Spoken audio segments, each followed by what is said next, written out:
എല്ലാവർക്കും നമസ്കാരം. Good will പാചകത്തിൻ്റെ പുതിയൊരു എപ്പിസോഡിലേക്ക് എല്ലാവർക്കും സ്വാഗതം. ഓണം പ്രമാണിച്ച് നമ്മുടെ പായസ സീരീസിലെ 4ാമത്തെ ദിവസമാണിന്ന്. അപ്പോൾ ഒരിക്കൽ കൂടി എല്ലാവർക്കും സ്വാഗതം. നമ്മളിന്ന് പാകം ചെയ്യാൻ പോകുന്നത് സത്യകളിൽ മുമ്പനായ പായസങ്ങളിലെ രാജാവെന്നറിയപ്പെടുന്ന അടപ്രഥമനാണ്. അതെങ്ങനെ നമുക്ക് വളരെ എളുപ്പത്തിൽ രുചികരമായി പാകം ചെയ്യാം എന്ന് നമുക്ക് നോക്കാം.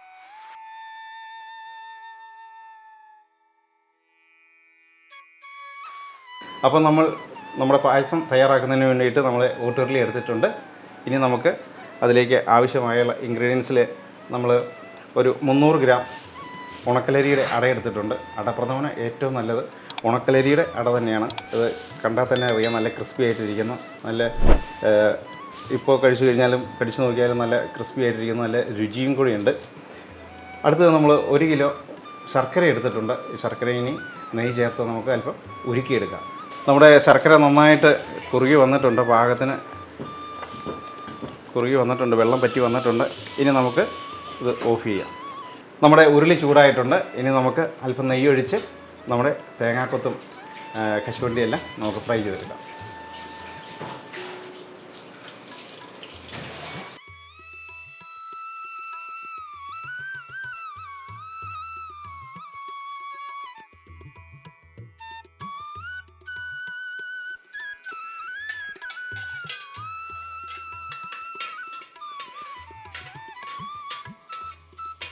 നമ്മുടെ തേങ്ങാക്കൊത്ത് ഏകദേശം ഫ്രൈ ആയി വരുന്നുണ്ട്.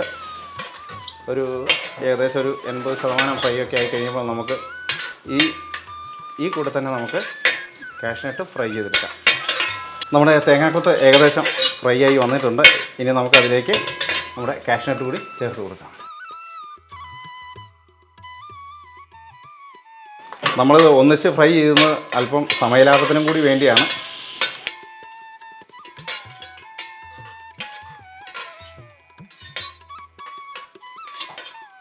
തേങ്ങയും കാഷ്നട്ടും ഏകദേശം അത്യാവശ്യം മൂത്ത് വരുന്നുണ്ട്. ഏകദേശം ഫ്രൈ ആയി വന്നിട്ടുണ്ട്. ഇനി നമുക്ക് അടുപ്പ് ഓഫ് ചെയ്യാം. ഇനി നമുക്ക് നമ്മുടെ കാഷ്നട്ടും തേങ്ങയും എല്ലാം വറുത്ത് കോരിയെടുക്കാം. നമുക്ക്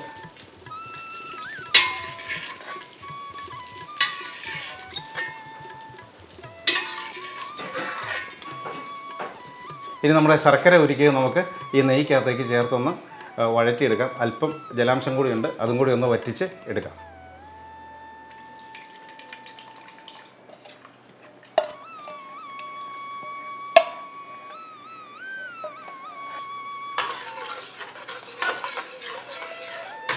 നമ്മുടെ ശർക്കരപ്പാനി ഏകദേശം വെന്ത് കുറുകി വന്നിട്ടുണ്ട്, ജലാംശം നന്നായി വറ്റി വന്നിട്ടുണ്ട്.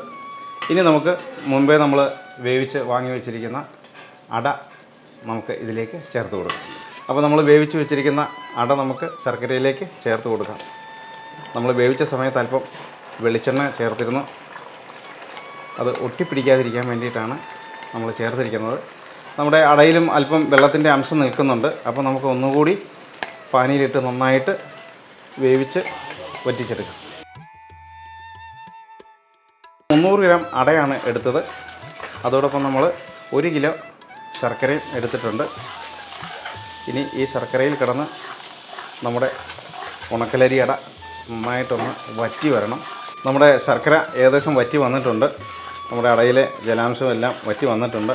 ഇനി നമുക്കിതിലേക്ക് 2ാം പാൽ ചേർത്ത് കൊടുത്ത് ഒന്ന് വേവിക്കാം. നമുക്കൊരു 2 പ്രാവശ്യമായിട്ട് ഒഴിച്ച് ഇത് തേങ്ങാപ്പാലിൽ വറ്റിച്ചെടുക്കാം. നമ്മൾ 2ാം പാലിൻ്റെ കുറച്ചുകൂടി നമുക്ക് ഒഴിച്ചു കൊടുത്ത് ഒന്നുകൂടി വേവിക്കാം.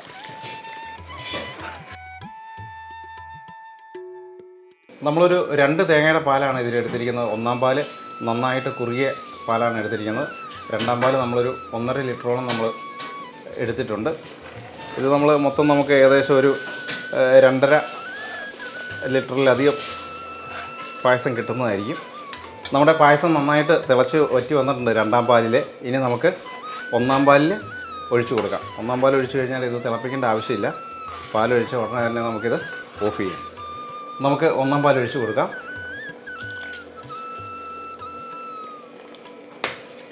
നമ്മുടെ അടുപ്പ് നമുക്ക് ഓഫ് ചെയ്യാം.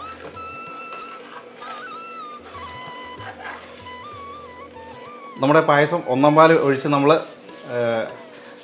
പാകത്തിന് വേവിൽ ലൂസിൽ നിർത്തിയിരിക്കുകയാണ്. ഇനി നമുക്കതിൻ്റെ മധുരം ലെവൽ ചെയ്യുന്നതിന് വേണ്ടിയിട്ട് ഒരു പിഞ്ച് ഉപ്പിട്ട് കൊടുക്കാം. നമുക്ക്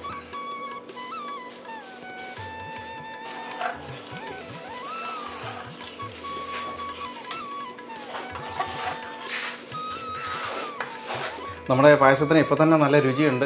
എങ്കിലും നമ്മൾ ഇതിലേക്ക് അയമോദകം, ചെറിയ ജീരകം, ചുക്ക്, അല്പം പഞ്ചസാര, ഏലക്ക എന്നിവ ചേർത്ത് പൊടിച്ച നമ്മുടെ പൊടികൾ അല്പം ചേർത്ത് കൊടുക്കുകയാണ്. സാധാരണയായി നമ്മുടെ ശർക്കര അടപ്പായസത്തിൽ ഇത് ചേർത്ത് കൊടുക്കേണ്ട ആവശ്യമില്ല, അല്ലാതെ തന്നെ നല്ല രുചി വരുന്നുണ്ട്. എങ്കിലും നമ്മൾ കൂടുതൽ രുചി കിട്ടുന്നതിന് വേണ്ടി ചേർത്ത് കൊടുക്കുകയാണ്.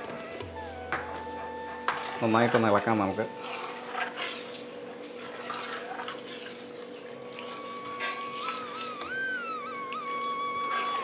ഇതിൻ്റെ സ്ട്രക്ചർ കൃത്യമാണ്. ഇത് കണ്ടോ, ഈ ലൂസിൽ നമ്മൾ പായസം ഓഫ് ചെയ്തെടുക്കുകയാണെങ്കിൽ കറക്റ്റ് കൃത്യമായ ഒരു അളവാണ് ഇതിൻ്റെ. ഇനി നമുക്ക് വറുത്ത തേങ്ങയും അണ്ടിപ്പരിപ്പും നമുക്ക് ചേർത്ത് കൊടുക്കാം. നമ്മുടെ അണ്ടിപ്പരിപ്പും തേങ്ങാക്കൊത്തും വറുത്തത് ചേർത്ത് കൊടുക്കാം. നമ്മൾ തേങ്ങാക്കൊത്ത് കുറച്ച് അധികം എടുത്തിട്ടുണ്ട്. അടയോടൊപ്പം തേങ്ങാക്കൊത്ത് കൂടി കടിക്കുമ്പോൾ നല്ലൊരു രുചിയായിരിക്കും.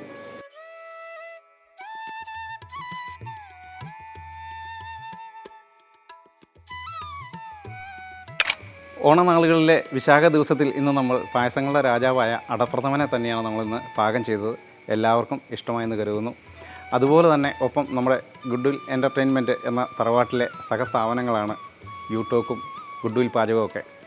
നമ്മുടെ ഗുഡ്വിൽ എൻ്റർടൈൻമെൻറ്റ് ഈ ഓണക്കാലത്ത് നിങ്ങൾക്ക് എല്ലാവർക്കും വേണ്ടി കുടുംബസമേതം ആസ്വദിച്ച് കാണുവാനും മറ്റുമായി നല്ലൊരു സിനിമ നിർമ്മിച്ചിട്ടുണ്ട്. കിഷ്കിന്ധാകാന്ഡം എന്നാണ് അതിൻ്റെ പേര്. ഈ മാസം 12-ാം തീയതി തിയേറ്ററുകളിലെത്തും. എല്ലാവരും കുടുംബസമേതം പോയി തീർച്ചയായും കണ്ട് സിനിമ വിജയിപ്പിക്കണമെന്ന് അഭ്യർത്ഥിക്കുന്നു. അതുപോലെ തന്നെ നമ്മുടെ ഇന്നത്തെ അടപ്രഥമൻ പായസം എല്ലാവർക്കും ഇഷ്ടമായെന്ന് കരുതുന്നു. വീടുകളിൽ തീർച്ചയായും നിങ്ങൾ ട്രൈ ചെയ്യണം.